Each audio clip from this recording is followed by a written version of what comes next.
अस्सलाम वालेकुम। ये पटवार खाना और उसका जो मीडिया सेल है ना, ये मतलब ये लोग मिरासी हैं, मैं तो उनको मिरासी कहूंगा। डम जिसको पश्तो में कहते हैं ना, डम। इन लोगों के सामने इनकी ना कोई औकात है, ना कि इनकी हैसियत है, ना इनकी सोच है, ना इनको पाकिस्तान की कोई फिक्र है, ना इनके अंदर कोई गैरत है, ना इनके अंदर कोई इज्जत है।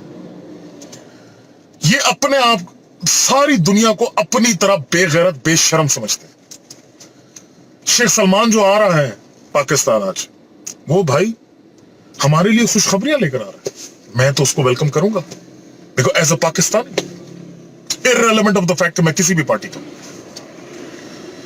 वो पाकिस्तान को कुछ देकर ही जाएगा ना, लेकर तो हमसे कुछ भी नहीं जा रहा।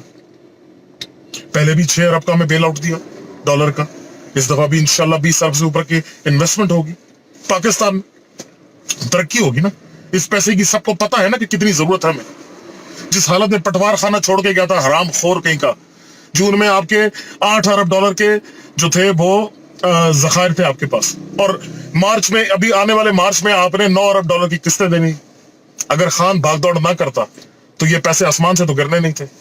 लेकिन पटवार खाना उसने कैंपेन शुरू कर दी है इस विजिट पर।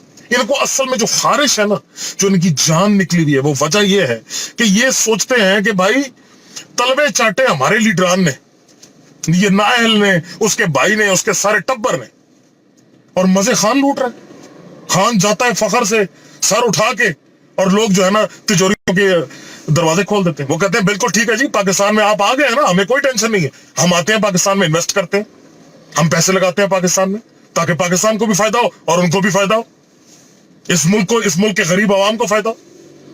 लेकिन इन बेगैरतों के जो टिड में वट पड़ रहे हैं ना, वो सिर्फ इस वजह से पड़ रहे हैं कि पिछले 15-20 सालों से तलवे चाट रहा है इसका नाअहल लीडर इनके, और इनको तो कुछ नहीं दिया उसने, और खान के साथ वो खड़ा है। वो भाई दुनिया गैरतमंद और ईमानदार के साथ खड़ी है, बेगैरतों और लुटेरों के साथ नहीं।